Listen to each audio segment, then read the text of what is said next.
بسم سلاسي بسم عاب وولد ومنفس قدوس أحد أملاك أمين زلعلم سلاسي بزح زي زرق حلمس قلعة قال 6 عامت ويكع 7 عامت تخون وي من قدي بحنسا خدنا ويكع زخونا نجر الناس رحنا إنا قدسان ملايت إنا تمحصنكو بتدقاقان يزري يتهصال ويكع تقلعة بمنفس قدوس بملايكت كاب قدسان كاب سمايتاتون ክትኸውን ትኽእል እያ ታቆልዓ ትብልያ ዘለኺ ማለት እዩ መንገዲ ብሓንሳ እናኸድኺ ወይ ከዓ ዝኾነ ነገር ብሓባር እናሰራሕኺ ንምርኣይ ከዓ ኣብ እትኸድዮ መንገዲ ወይ ኣብ እትሰርሕዮ ስራሕ ዘበለ ኩሉስ ትሕልየኪ ከም ዘላ ምሳኺ ከም ዘላ ትሕግዘኪ ከም ዘላ እዩ ዘርኢ ማለት እዩ መሳርሕተይስ ዝሞተ ሰብ እዩ ናብ ገዛየ ይመጽእ እሞ ጽቡቕ ኮይኑ እንዳስሓቐ ይረኣየኒ ኣብ ገዛይ ከዓ ዝኾነ ፀበል ነገር ኣሎ እሞ ሞይትካ ዶ ኣይነበርካን እስኻ ዲኻ መሓለለይ እስከ ይብሎ ንሱ ከዓ ይምሕለለይ ኣነ እየ ይብለኒ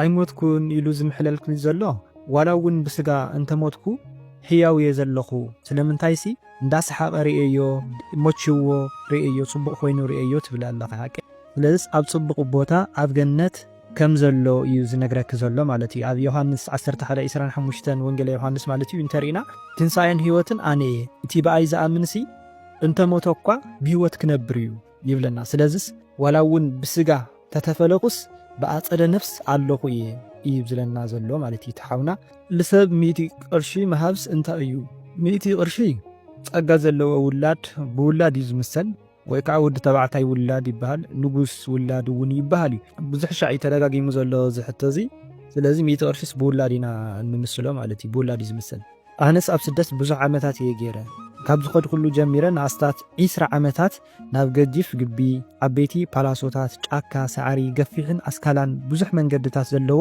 ኩሉ ግዜ ኣትሞ ንክወፅእ ብዙሕ ይፅዕር እሞ ብፍጹም ግና መውፅኢ ኣፍ ደገ ይጠፍኣኒ ብፍጹም ሰኣተቁስ ኮለል እንዳበልኩ ይበራበር ኣይወፅእን ናብ ዓለማዊ ህይወት ምእታው ማለት እዩ ስለምንታይሲ ኣብ ማቴዎስ 7:13 እንተሪእና እታ ናብ ደገ ትወስድ ርሕብቲ መንገዳ እውን ብዙሕን ገፋሕን እያ ይብለና ንስኹውን ብዙሕ መንገድታት ኣሎ ትብልዩ ኣለኺ ካብኡ እውን ጫካ ምዃኑ ንሱ እዩ ዝሕብር ካብኡ እውን ኣብ ምሳሌ 24:7 እንተዳሪእና ጥበብ ነታ ዓሻ ኣዝያ ላዕሊ እያ ኣፍ ደጋ ኣይክፈትን ይብለና ስለዚ ጥበብ ዝተባሃለ እግዚአብሔር እዩ እቲ ዓሻ ዝተባሃለ ከዓ ክፋት ዝገብር እግዚአብሔር ዘይሓዘ ኣብ መንፈሳዊ ህይወት ዘየለ ማለት እዩ መውፅ መንገዲ እውን ጠፊእኒ ትብል ኣለኺ ካብኡ ኣብ ዮሐንስ 10:9 እውን እቲ ደገስ ኣነ እየ በኣይ ዝኣቱ ክድሕን እዩ ከኣትን ክወፅን ሞጓሰይ እውን ክረክብ እዩ ይብል ስለዚ ካብ ተኣቲኽዮ ዘለኺ ህይወት ወይ ሕማቕ ህይወት ዓለማዊ ዝኾነ ህይወት ንክትወፅስ ንክርስቶስ ነቲ ደገ ወይ ከዓ ኣፍ ደገ ዝኾነ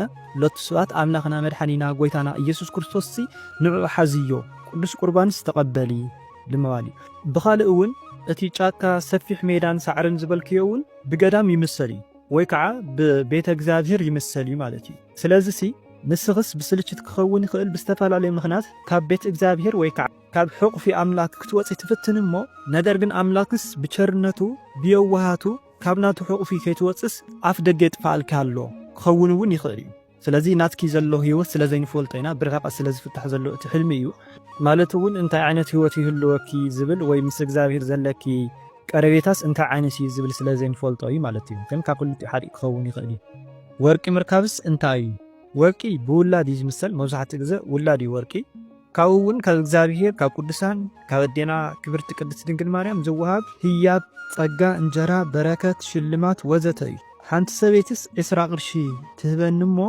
ናይ ሬሳ ሳጹን ክገዝእ ይኸድ ግን የገዛእክወን እዚ ብብዙሕ መልክዕና ክንሪኦ ንኽእል ናይ ሬሳ ሳጹን ብዙሕ ትርጉም እዩ ዘለዎ ሬሳ ሳጹን ሞት ይበሃል እዩ ስለዚስ ከይሞትካስ ናይ በረከት ስራሕ ማለት ዕሽርካ ውፅእ ክፈል ኢኻ ትበሃል ዘለኻ ትኸውን እቲ 20 ቅርሺ ሂባትኒ ትብሎ ዘለኻ ማለት እዩ ካልእ ሬሳ ሳጽን ዝተወደአ ዋጋ ዘኽፍለካ ኣብ ህይወትካ ዝኾነ ነገር ኣሎ ካብ ሞት ወፃኢ ማለት እዩ ካልእ እውን ሞያ ተሃሊካ ሳጽን ናይ ምስራሕ ክእለት እንተደኣ ሃሊካ ብኡስ ቀጽለሉ እቲ ሰልዲ ትበሃዎ ዘለኻ ከዓ ጸጋ ጥበብ እዩ ማለት እዩ ቁም ሳጽን ወይ ከዓ ሳንዱቕ እንድሕር ደኣ ኮይኑ ሓዳር እዩ ዝበሃል ብሓዳር እዩ ዝምሰል ሳጽን ንብሕቱ ሳጽን ምርኣይ ግን ከም ሚስጢር እውን ክኸውን ይኽእል እዩ ካልእ እውን ሳጽን ባዶ ኮይኑ እውን ሬሳ ጽዒኑ እውን ተጽዒኑ እዩ ዝመጽእ ስለዚስ ናብ ዓድኻ እተው እውን ክኸውን ይኽእል እዩ ጸላም ሰበይትስ ብዙሕ ገንዘብ ክትበካ ከላ ስለዚህ በዝሒ ቅርሺ ምርካብ ሓሳብ ፈተና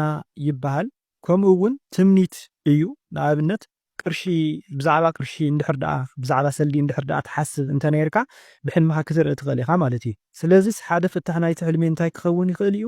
እታ ኣባኻ ዘላ ርክስቲ መንፈስ ናብ መንፈሳዊ ህይወት ከይትኣቱ ወይ ከዓ ኣብ መንፈሳዊ ህይወት ከይትጸንዕሲ ናይ ቅርሺ ሓሳባት እንዳምፀት ትፍትነካላ ክኸውን ይኽእል እዩ። ብኻልእ እውን ምልክዕቲ ኮይናስ ጽልም ዝበለት ዓባይ ሰበይቲ ግርማ ዘለዋ ሰበይቲ እንድሕር ደኣ ኮይና በዴና ብቅድሰ ቅዱሳን ንጽህት ድንግል ማርያም ትምሰል እያ። ስለዚስ በረከት ትበሃውለኻ እውን ክኸውን ይኽእል እዩ። ከከም ኣረኣእያኻ ብደንቢ ጌርካ ስለዘይፀሓፍካዮ እዩ። ሓርገፅ እንታይ እዩ ዝብል ኣሎ። እዚ እውን እንታይ እዩ ሓርገፅ ማለት? እንዳጓየካ ድኻሪኻ እንታይ እንዳገበረካ እዩ። ስኢልካ ሓርገፅ ምርኣይ ግን ናይ ርኩስ መንፈስ ዲያብሎስ እዩ። መቸም ሓርገፅ ዳህሲሱ ዝፍውስ ዝመኽረካ ወይ ምንም ዝገብረካ ነገር ኣይኮነን፣ ጥራይ ክበልዐካ እዩ ዝደሊ። ስለዚስ ናይ ዲያብሎስ ተምሳሌት እዩ ማለት እዩ። መስቀል ምስላም መስቀል ምስላም ብዙሕ ሻዕ ተደጋጊሙ ኣሎ። እዚ እውን መስቀል ምስላም በረኸት እዩ። እቶም ኣብቲ ዕለት ዝወዓሉ ቅዱስ ባሪኾም ካለው ክኸውን ይኽእል ወይ ከዓ ምስኦምስ ጽኑዕ ዝኾነ ርክብ ጌርካ ኣለኻ ብኣኻስ ተሓጒሶም ኣለው ክኸውን ይኽእል።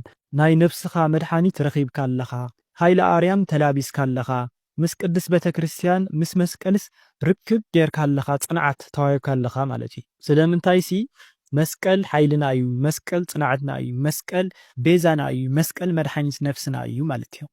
ጠጠው ኢለ ምኻድ ወይ ከዓ ደው ኢለ ምኻድስ ይዓብየኒ፣ ተንበርኪኸ እየ ዝኸይድ። ካብኡ እውንስ ብዙሕ ወርቂ ይረክብ እሞ ካብኣትን ግን እታ ሓፃር ሓንቲ መሪፀስ ናብ ክሳደያ ኣስራ። ተንበርኪካ ምኻድ ትሕትና እዩ። ስለዚስ ትሕት ስለ ዝበልኪ ንእግዚኣብሔር ስለ ዘምለኪ ናብ እግዚኣብሔር ስለ ዝሰገድኪ ናብ እግዚኣብሔር ስለ ዝተንበርከክስ እስመ በትሕትና ይረከብ ልዕልና ከምቲ ዝበሃል ትሕት ስለ ዝበልክስ ወይ እውን ፍረ ጻማኽስ ረኺብካ ኣለኺ።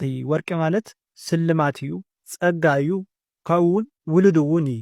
ኣፍቃሪ ኣብ ዓዲ ኣፍሪቃ ነርኒ፣ ሎሚ ግን ብሓንሳ የለናን፣ ግን ብሕልመይ ኩሉ ግዜ ይረኣይኒ። ሓደ ግዜስ ንሓንቲ መሓዛይ ገንዘብ ኣውፅኡ ከባይር ርእዮስ ብጣዕሚ ተቆጢዐ ናብ ምንታይ ተባለኻ ኢለ ዘን ገንዘብ ንዓይ ወሲደየን። ሓደ ግዜ ከዓ ርባ ከይደ ክዳውንተይ ሓፅብ ይመስለኒ እሞ ካብኡ ማይ ይወቅዕ እሞ ብርቱዕ ግን ኣይኮነን ካፋ እዩ። ክኸይድ ደሌስ ዝክዳውንተይ ዝሓፅብክዎ እናጠርነፍኩ ዛፍቃሪ ይመጽእ እሞ ክዳን ኣለኪ ልዕል በሊ ከይትርስዑ እዮ ይብለኒ። እሺ እሞ ብክልተ መንገዲ ኢና ክንፈትሖ ንኽእል። እዚ እንድሕር ደኣ ናብ ኣምላኽ ተመልክቲ እንተኾንኪ ማለት ናተይ ተኾይኑ ኣቕርቦ ናባይ ኣቕርቦ ናተይ ክፍለይ ወይ ከዓ ናተይ እንድሕር ደኣ ዘይኮይኑ እውን ካባይ ኣርሕቆ ካብ ልበይ ኣውፅኣለይ እናበልኪ ናብ ኣምላኽ እንድሕር ደኣ ጸሎት ትገብሪ ተሃሊኺ ንሱ ከም ትኾኒ ከምኡ እውን ንሱ እውን ከም ዘገደፈኪ ኩልኹምሲ ከም ዘይተረሓቕኹም ዋላ እውን ብኣካል ተተፈላለኹም ብልቢ ግን ብሓንሳእ ከም ዘለኹም እዩ ዝሕብር ማለት እዩ። እቲ ገንዘብ ዝበልክዮ ሓሳብ ህውከት እዩ። ስለዚስ ንኻልእ ከካፍል እንተፈተነ ንስኺ ግን ትኸልፍዮ ኣለኺ ማለት እዩ። ክዳን ምሕፃብ እውን በቲ ሕልሚ መሰረት ማለት እየ ኣብቲ ዕርክነት ሕፀ ወይ ከዓ ኣብቲ ሓዳር ዘሎ መከራ ፈተና ምውጋድ ማለት እዩ። ብሓፈሻ ክንሪኦ ከለና እውን እቲ ፀገምስ ኣባኺ ከም ዘሎ እዩ ማለት ንክልቲኦኹም ከፈላሊ ዝደሊ መንፈስ ርኩስ መንፈስ ማለት እየ ኣሎ። ንሱ እውን ኣባኺ እዩ ዘሎ። ምናልባት ናይ ዓይነ ጥላ መንፈስ እውን ክኸውን ይኽእል እዩ። ስለምንታይ ሲ ክዳን ኣለኪ ከይትርስዕ ኢሉስ የዘክረኪ እዩ ዘሎ። እዚ እውን ኣብ ሓሳቡ ከም ዘለኺ ይዝክረኪ ከም ዘሎ እዩ ዝሕብር ማለት እዩ። ስለዚስ ነዚ ሰብ እዚ ብጸሎት እንድሕር ደኣ በርቲዕኺ ክትምልስ እዮ ትኽእል ኢኺ። እቲ ካልእ ፍታሕ ድማ እቲ ኣፍቃሪኺ ኩሉ ሻዕ ይዝክረኪ ኣሎ ይኸውን። ሓደ ሰብ ብጸሎት ይኹን ብጣዕሚ ካብ ልቡ ዘፍቅረካ ዝፈትወካ እንድሕር ደኣ ኮይኑ እንድሕር ደኣ ኩሉ ሻዕ ዝዝክረካ እንድሕር ደኣ ሃልዩ ኮይኑስ ብሕልሚ እንዳተመላለሰ ይረኣይካ እዩ። ወይ ከዓ ንስኺ እንድሕር ደኣ ኩሉ ሻዕ ብዛዕባ ናቱ ተሓስቢ እንተኾንኪ እውን ክረኣየኪ ይኽእል እዩ ማለት እዩ። ናብ ዓብይ ጎቦ ወፂስ ክልተ እምኒ ይርኢ፣ ነቲ ሓደ ከዓ ራሬ ወይ ከዓ ሰንዴስ ናብ ሩባ ይእትየዮ። ወርቂ ዝሓፅቡ ሰባት ዘለዉ እውን ይመስለኒ። እቶም ሰባት እዋይ እዋይ እንዳበሉ ሰሚዐስ እዋይ ሰብ ወቂዑ ከይኸውን እቲ ዝራረኽዎ ወይ ከዓ እቲ ዝሰንደክዎ እምኒ ኢለስ ብጣዕሚ ደንጊፀ። እቶም ወርቂ ዝሓፅቡ ሰባት ዝበልካዮም ብመላእክቲ እዮም ዝምሰሉ። እቲ እምኒ ሰንዲወ ወይ ከዓ ራሬ ካብኡ እውን ሰብ ወቂዑ ዶ ይኸውን ኢለስ ተጣዒሰ ወይ ከዓ ደንጊፀ ዝበልካዮ እውን እምኒ ምስንዳው ንኣምላኽ ንቅዱሳን ንመላእክቲ ወዘተ ዘሕዝን ነገር ወይ ከዓ ዘረባ ተግባር ምግባር ማለት እዩ። ንኣብነት ዝኾነ ነገር ከጓንፈካ ከሎስ ክላእ ኣምላኽ ኮ የለን ምናምን እንዳበልካ ተንፀርፅር ወይም ኣብ ልዕሊ ኣምላክ ዘይግባእ ቃል ትዛረብ እንድሕር ዳኣ ኮንካ እዚ እዩ ዝእምኒ ምስንዳው ዝበሃል ማለት እዩ። ካልእ እውን ብከንቱ ድማ ናይ እግዚኣብሔር ስምን ናይ ቅዱሳን ስምን ምልዓል ንኣብነት ሓሲኻ ምምሓል ማርያምን ምናምን እንዳበልካስ ሓሲኻ ምምሓል እውን ክኸውን ይኽእል እዩ። እዚ እዩ ዝእምኒ ምስንዳው ማለት እዩ። ሽዑ ንሰብ ወቂዕ ዶ ክኸውን ኢልካ እውን ትጣዓስ ኣለኻ። ስለዚስ ዋላ እውን ከምዚ እንተገበርካ ከምቲ ዝነገርኩካ ተግባራት እንተፈፀምካስ ግን ትጣዓስ ኢኻ፣ ጣዓስ ኣለካ፣ ንስሓ ኣለካ ማለት እዩ። ኣውሊዕ እንታይ እዩ ዝብል ኣሎ። ኣውሊዕ እውን ብብዙሕ እንድዩ ዝምሰል ፅቡቕ እዩ ማለት ተስፋ እዩ። ፅቡቕ ጨና ኣለዎ፣ ቅብኣ ቅዱስ ካብኡ ይስራሕ። ስለዚ ፅቡቕ ነገር ተስፋ እዩ፣ ፅቡቕ ነገር እዩ ማለት እዩ። በዓል ቤተይስ ንኻሊእቲ ጓል ቆፅሊ ካብ ቤተክርስትያን ቀንጢውስ እናሃባ ብበዓል ገዛ ዝተመሰለ መልኣክ እዩ ወይ ከዓ ዝፈትዎን ዝዝክሮን ቅዱስ ወይ መልኣክ ክህሊ ይኽእል። ንኣብነት ቅዱስ ሚካኤል ክኸውን ይኽእል፣ ቅዱስ ገብርኤል ኣይፈልጥን እየ። ግን ብቲ በዓል ገዛ ዝተመሰለስ መልኣክ እዩ ወይ ከዓ ነታ ጓል ጸሎት ይገብረላ ይህሉ። ስለዚስ እቲ ቆፅሊ ቀንጢቡ ነታ ትፈልጥያ ጓል ወይ ነታ ዝበልክያ ጓል ክባ ከሎስ እንታይ ማለት እዩ? እታ ጓል ኣብ ጭንቀት ትህሉ። ስለዚ ቆፅሊ ምሃቡ እንታይ እዩ? ተስፋ እዩ ዝባ ዘሎ ማለት እዩ። ተስፋ ኣይትቁረፂ ኣጆኺ እዩ ዝብላ ዘሎ መን እቲ ብበዓል ገዛ ዝተመሰለ መልኣክ ቅዱስ ወዘተ።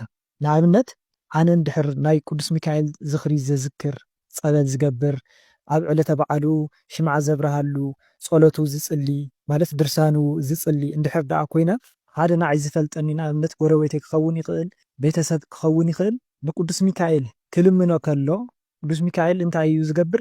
ንዓይ ተመሲሉ እዩ ዝግለጸሉ ማለት እዩ። ብኸምኡ መላእክቲ ይግለጹ እዮም ወይም ቅዱሳን ይግለጹ እዮም። ካብ ፀድፊ ምጽዳፍስ እንታይ እዩ? ፀዲፍካ እንድሕር ዳ ባይታት ሒዝካ ወይ ከዓ ናብ መሬት እንድሕር ዳ ዓሊብካስ መዕለቢኻስ ፈሊጥኻ ኣለኻ ማለት እዩ። እዚዩ ብብዙሕ ነገር እዩ ግን ዝትርጎም ወይም ዝፍታሕ ማለት እቲ ዝዓለብካሉ ቦታስ እንታይ ዓይነት ቦታ እዩ ዝብል እውን ነቲ ሕልሚ እንትን የብሎ እዩ። ግን ብደፈና ካብ ፀድፊ ምጽዳፍ እንታይ እዩ እንተልካ ግን ፀዲፍካ እንድሕር ዳ ቦታ ትሒዝካ ግን መዕለቢኻ ፈሊጥኻ ኣለኻ ማለት እዩ። ፀዲፍካ እንድሕር ዳ ቀሪኻ ወይ ከዓ ኣብ ዝኾነ ተጠናጢልካ እንድሕር ተሪፍካ ግን ፅቡቕ ኣይኮነን ማለት እዩ። ኣብ ስደት እየ ዘለኹ እና ገዛኻ ኣቲኻ ምርኣይስ እንታይ ይኸውን? ኣብ ኣፍ ደገ ድማ ናይ ጓለይ ሓዘን ዘኪረስ እናኣወኹ ገርገር እናበልኹ ናብ ገዛኻ ኣቲኻ ምርኣይ ያው ቀጥታ እዩ ትርጉሙ ናብ ዓድኽ ክትኣቲ ኢኺ ኣጆኺ ተስፋለኪ ወይ ተስፋለካ ማለት እዩ። እቲ ናይ ጓለይ ሓዘን ዘኪረስ እእዊ ዝብልክዮ ከዓ ወይ እቲ ኣብያት እቲ ብኽያት እቲ ገርገር ምባል ጸሎት እዩ ወይ ከዓ ምህለላ ምግባር ማለት እዩ። ስለዚ ንጓልክስ ኣይትረስዕ እያ ፍትሓት ግበርላ ኣብ ቅዳሴ ኣብ ቤተክርስትያን ብስመ ክርስትና እንከልዕልዋ ካብኡ እውን ጸሎት ግበርላ ዝክር እውን ዘክርላ። ንኣብነት ንዝተፈላለዩ ጽጉማት ኣሕዋት ነዳያን ኣለዉ ሓቀይ ንዕኦም ብናታ ስም ጌርኪ ዝክር ዘኪርክስ ኣብልዒ ማለት እዩ እና መንግስተ ሰማያት ወርሳ ኣጆኺ። ክልተ ካቲምስ ወዲቐናኒ። ካቲም መብዛሕትኡ ግዜ ብውላድ እዩ ዝምሰል። ውላድ እንተደኣ ሃሊኪ እተን ውላድኪ ናብ ሕማቕ ሂወትስ ከይወድቃ ጸሎት ግበር እዩ ማለት ናብ ዝተፈላለዩ ሕማቕ ሂወታት ኣለዉ ሓቀይ ናብኡታት ከይኣትዋ ጸሎት ግበርለን ከይትስእን እየን እዩ። ካልእ ውላድ እንድሕር ደኣ ዘይብልክ ግን ውላድ ክትበሃው ኢኺ ወይ ውላድ ኣለኪ ነገር ግን ንሰን ውላድኺ ከይትስእን እየንሲ ጸሎት ግበሪ። እዚ እውን ብዝተፈላለየ ክትስእን እየን ትኽእል ኢኺ። ንኣብነት ጥንሲ ዘጨናግፉ ብዙሓት ርኩሳት መናፍስቲ ኣለዉ። ንኣብነት ከምዛር ዓይነት መንፈስ ደም ዝደልዩ መናፍስቲ ኣለዉ ጥንሲ ዘጨናግፉ ማለት እዩ። ካብኡ እውን ሰብ ቀኒኡ ብዙሕ ነገር ይገብር እዩ እሞ ብቻ ጸሎት ግበሪ እዩ። መዝሙር ምዝማርስ እንታይ ይኸውን? መዝሙር ምዝማር ምናልባት ናይ መዝሙር ጸጋ ኣለካ ናይ ምዝማር ጸጋስ ኣለካ ማለት እዩ። ካልእ እውን መዝሙር ምስጋና እዩ። ስለዚ ምስጋና ቅርብ ንኣምላክካ ምስጋና ሃብ እዩ። ምስ ሙዉታት ምሕዳር እንታይ እዩ? እዚ ብዙሕ ሻዕ ተደጋጊሙ ኣሎ። ስለዚ ብቻ ሓደ ምዉት ካብ ገዛኻ ኣቕሓ ሒዙ እንተኸይዱ ጥራይ እዩ ሕማቕ ዝበሃል። ኣብ ርሑቕ ዘሎ ትፈትዎ ሰብ ብሕልምኻ ምስዓምከ እንታይ ይኸውን? ምስዓም እዚ ምንም ፀገም የብሉን ትምኒትካ ምፍጻም እዩ። ስለዚ ክትራኸቡ ኢኹም ምግቢ በሊዐስ ፀበል ይሰቲ ብጣዕሚ ይስንብድ ምስ ሰተኽዎ ኣባኻ ዘሎ ፈሪሃ እግዚኣብሔር ኢኻ ትርኢ ዘለኻ ካብ እውን ጣዓሳኻ ንነፍስኻ ምውቃስ ከምኡ እውን ትሕትና እዩ። ስለዚ እዚ ፅቡቕ እዩ ምንም ፀገም የብሉን። ኣብ ውሽጢ ካንሸሎ ተዓፂኻስ ኣሚሪርካ ምብካይ ወይ ድማ መሪር ብኽያት እንታይ ማለት እዩ? ብኽያት ቅድም እውን ገሊፀየ እንዴ ግን ጸሎት ምህለላ ናብ ኣምላኽ ጥርዓን ምቕራብ ማለት እዩ። እዚ እውን ኣብነት መዝሙር 30 እንተሪእና ናባኻ እእውየ ይብል። ከምኡ እውን መዝሙር 126 እቶም ብንብዓት ዝዘርኡስ ብዕልልታ ይዓጽዱ ይብለና። ስለዚ ብኽያት ንብዓት ጸሎት ምህለላ እዩ። ካንሾላ ዓጺኻ ምሪርካ ምብኻይ ማለት ኣብ ቤተ እግዚኣብሔር ኣብ ናይ ጸሎት ገዛኺ ወይ ገዛኻ ኣምሪርካስ ጸሎት ግበር ወይ ምግባር ማለት እዩ። ኣነስ ኩሉ ግዜ እቲ ጥቕልል ቅርሺ ሂበስ ሽሩፍ ይባኒ እንታይ ይኾን ጥቕልል ቅርሺ ጽቡቕ ኣይኮነን። ሓሳብ ፈተና ህውከት እዩ። ስለዚስ ሓሳብካ ምሽራፍ ምዝርዛር ምብታን እዩ። ብኻልእ ንሓሳብካስ ፍታሕ ምርካብ ማለት እዩ። ናይ ውላድካ ርእስስ ኣብ ክልተ ምምቃል እንታይ ማለት እዩ? እዚ ኣብ ኣእምሮኡ ወይ ካብቲ ሓንጎሉ ዝሓደረስ ርኩስ መንፈስ ኣሎ።